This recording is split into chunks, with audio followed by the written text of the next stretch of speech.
C'est bien dit payé ça. pour ça. Ouais. C'est bien dit ça. Ouais, tu nous mets, mets-nous l'extrait d'abord de Michel Simès et puis je t'envoie. C'est ce que après. j'essaie de chercher. De la vidéo. On a mis, ouais, la Attends, vidéo. je peux te la renvoyer. Oui, donc cette vidéo de Michel Simès où il alerte contre les dérives de désinformation. Parce que Kennedy est arrivé au pouvoir. Voilà. Est arrivé au ministère de la Santé, pardon. Est-ce que tu l'as retrouvé? Là, je cherche. Tu l'as vu, vous l'avez passé l'extrait de TF1 LCI, là, le gars qui explique en gros qu'il faut faire confiance aux journalistes parce que il a répété du Julien Pain. Vous l'avez passé cet extrait? Comment ça, il a répété du Julien Pain? Il y a un gars sur LCI, certainement que les gars ce soir du chat ils l'ont vu. Enfin ceux qui regardent, il y a une personne à LCI, je voulais récupérer l'extrait, j'ai pas eu le temps, qui a dit que il fallait faire confiance aux journalistes parce que les journalistes ils disaient la vérité, contrairement à Internet où on mentait, tu vois. Non, en fait, il parlait de l'IA. Il disait que l'IA peut raconter des conneries par rapport à DeepSeek là pour la Chine. Ah oui. Ouais. Et ils ont dit les journalistes c'est leur boulot de vérifier l'info. Voilà. Ouais. Mais il a dit la même chose que Julien Pain, parce que Julien Pain, il a dit si c'est pas passé dans une chaîne, en gros, c'est que c'est pas vrai. Tu vois. Si la télé en parle pas, c'est pas vrai. Bon, je vous passe tout de suite l'extrait de Michel Simès qui nous fait encore la morale. Le danger de la désinformation arrive et il va falloir que nous soyons tous très vigilants. Ce qui se passe aux États-Unis avec l'arrivée de Trump, c'est le problème des Américains, même si on sait qu'il y aura des conséquences économiques mondiales. Mais ce qui m'inquiète le plus aujourd'hui, c'est l'arrivée de Kennedy Jr. comme secrétaire d'État à la santé. C'est comme si on nommait ministre de la Santé chez nous un anti-vax notoire. Cette nomination va booster tous les complotistes du monde, y compris chez nous. Chaque déclaration de Kennedy sera reprise par les réseaux sociaux, amplifiée, déformée. Cela demande non seulement une grande vigilance, mais également une grande réactivité de la part de tous ceux qui sont responsables de la santé en France. Gouvernement, administration, institutions, informateurs, nous devons tous réagir immédiatement en cas de désinformation manifeste sur les sujets santé, y compris et surtout nous, médecins. Chers confrères, vous allez peut-être devoir répondre à vos patients inquiets sur ce qu'ils ont lu ou entendu, notamment sur les vaccins. Il faudra savoir répondre et rassurer. Le Conseil de l'Ordre des médecins doit sanctionner immédiatement ceux qui épousent les thèses les plus farfelues. J'ai été récemment invité à débattre avec un auteur anti-vax à l'occasion de la sortie de son livre. J'ai refusé. Les médias ont aussi leur rôle à jouer. Ils ne doivent pas donner la parole aux désinformateurs. Oui, nous sommes un pays dans lequel la liberté de parole est fondamentale. Chacun a le droit de s'exprimer, mais pas pour mettre en danger la vie. Ça me fascine. Là, ça recommence. Là. Ah oui. Mais ça me fascine comment ils arrivent. Cette musique comme ça. Oui, tu dansais sur la musique. Ils arrivent à retourner effectivement le truc. C'est toujours leur spécialité, c'est de dire attention à la désinformation. Attention, nous on est pour la liberté d'expression. Mais on ne veut pas débattre avec vous. Voilà, on veut pas débattre avec vous. Alors, fermez-la. Plus jamais. D'ailleurs, lui, il était pris aussi dans une histoire de conflit d'intérêts. Eh ben justement.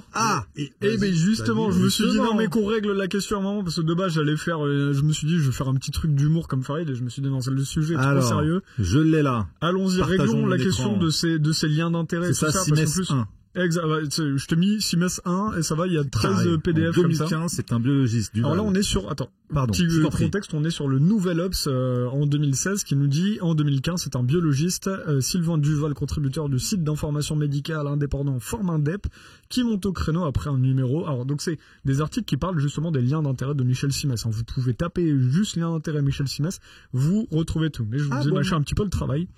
Avec donc après un numéro du magazine de la santé consacré à l'épineux sujet du cholestérol, puisque on sait que le cholestérol justement s'est remis en question, puisque pendant longtemps on formait les médecins en disant après 40 ans vous avez eu du cholestérol, parce que vous avez 40 ans, pas forcément parce qu'on trouve des trucs dans votre corps, mais parce que vous avez 40 ans, faut surveiller.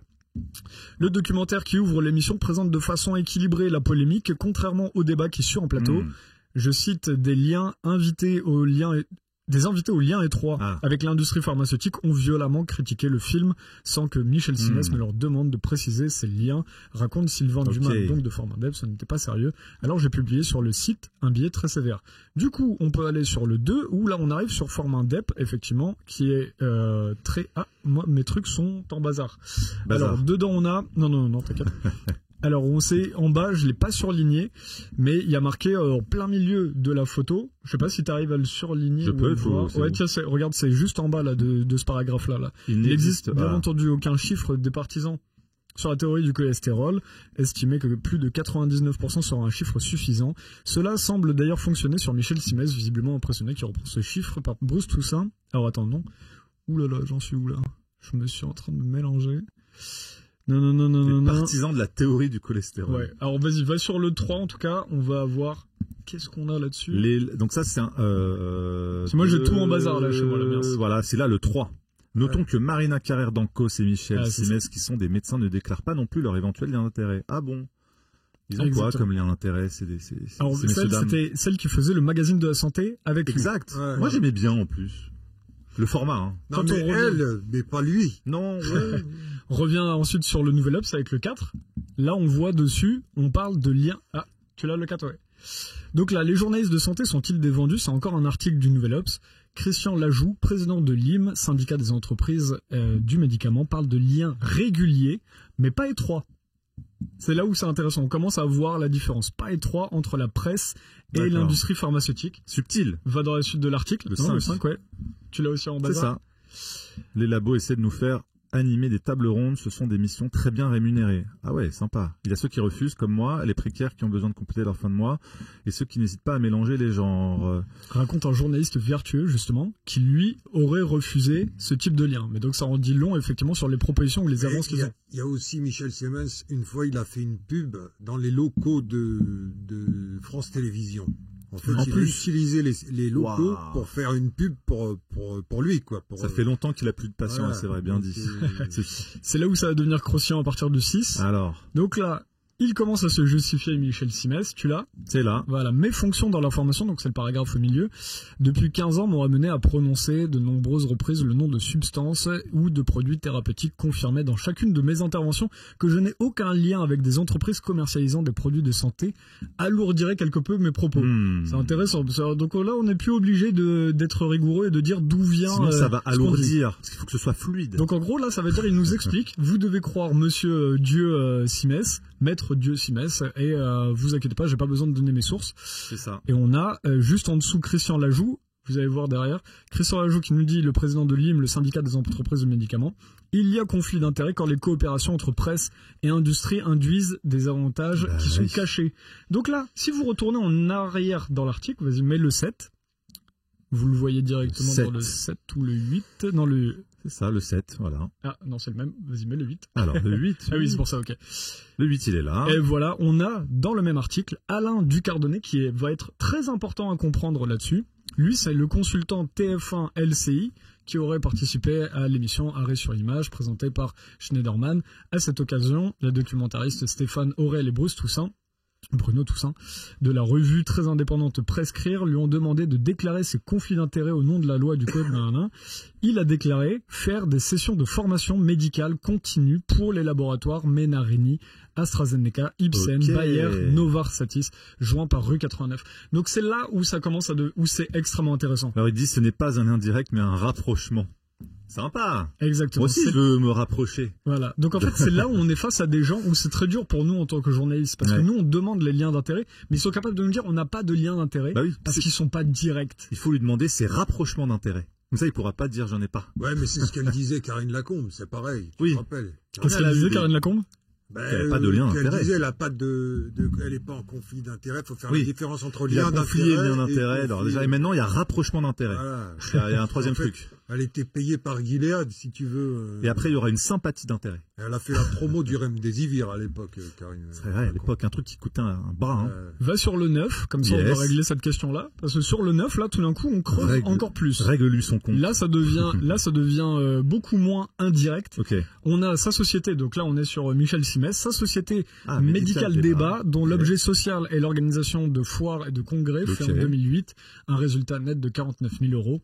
216 000 euros de chiffre d'affaires. Michel Simès dit « Je suis associé dans cette société avec Alain Ducardonnet. Je l'utilise pour des questions de facturation. Quand je sors un bouquin, une partie est versée dans cette structure. Aucun euro ne provient des labos. » Pourtant, on arrive et on creuse juste en dessous. Et il y a plus de... Là, il faut se lire tout l'article, qui est quand même très long. Et donc, je vous mets sur le Nouvel Obs. Il nous met, qui est très bien fait. Il y a plus de 10 ans, le médecin journaliste avait déjà mélangé les genres en participant à un film publicitaire des laboratoires Pfizer. Il a pas menti, Farid. Je te dis. Des laboratoires Pfizer. Eh ben, ça vous rappelle chez France 3. Ça rappelle pas déjà des injections Pfizer, là. Ou des échanges de SMS avec von der Leyen. C'est pour ça qu'il a fait la promo, justement, de l'injection. Michel Simès. Eh ben. Donc voilà, et ça c'est intéressant de voir ça. C'est pas fini, j'ai encore des petits trucs. Et c'est encore la face émergée de l'iceberg, parce que j'imagine tout ce qu'il doit y avoir, hein. Pas que pour lui, mais tellement de gens qui sont... Sauf que là, la face cachée de l'iceberg, mais cachée, émergée, c'est qui nous emmerde, nous les journalistes, faut parler très clairement, c'est qu'on est face à des gens qui, même si tu leur poses la question clairement, dites vos liens d'intérêt, eux vont te dire non mais j'ai pas de lien d'intérêt, c'est très éloigné, etc.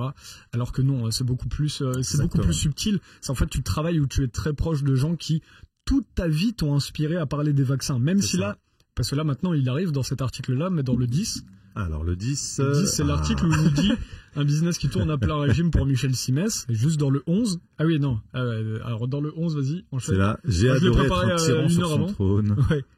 Ah oui, c'est celui-là, j'ai adoré. Et donc cet article, vas-y, dans le 12 ensuite. Et le 12. Tu vois, il nous dit, j'ai coupé tout lien d'intérêt avec l'industrie pharmaceutique depuis une quinzaine d'années. Et il nous explique qu'il a...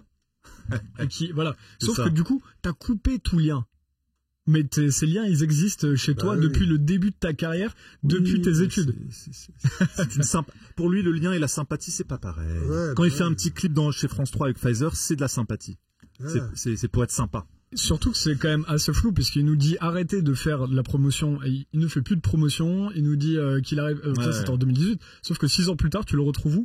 C'est l'année dernière, 6 mois après. Vas-y, mets la toute dernière diapo. Allez hop. Il est dans une campagne d'autotest financée par le groupe Édouard Leclerc. Ça c'est génial. Donc tu nous dis que tu arrêtes de faire de la promotion pour des choses, mais en même temps tu continues sur ton financement. Ça marche bien d'être médecin publicitaire. Hein. Au moins cette fois il est financé par un Français. Oui, c'est mieux qu'un Américain.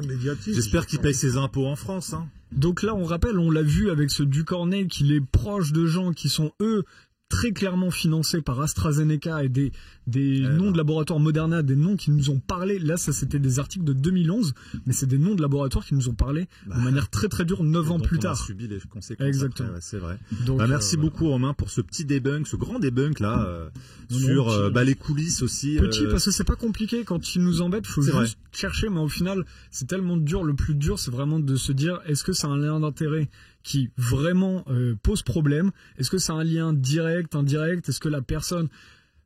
Parce que quand ça les arrange bien, il y avait des gens, nous on est souvent en lien avec Vigimedia, ceux qui font pour le traitement de l'information. Et à l'époque, il y avait Sylvain Baron qu'on a reçu. Exact. Lui, il avait juste fait par exemple un dîner avec quelqu'un qui est très mal vu par le gouvernement, et on lui dit ah bah non mais vous avez des liens avec un tel, donc on envoie la DGSI et tout ça. Donc en fait ils sont capables de faire des liens d'intérêt avec des choses quand ils veulent. Par contre on ne fait pas les liens quand on ne veut pas. Donc c'est clair.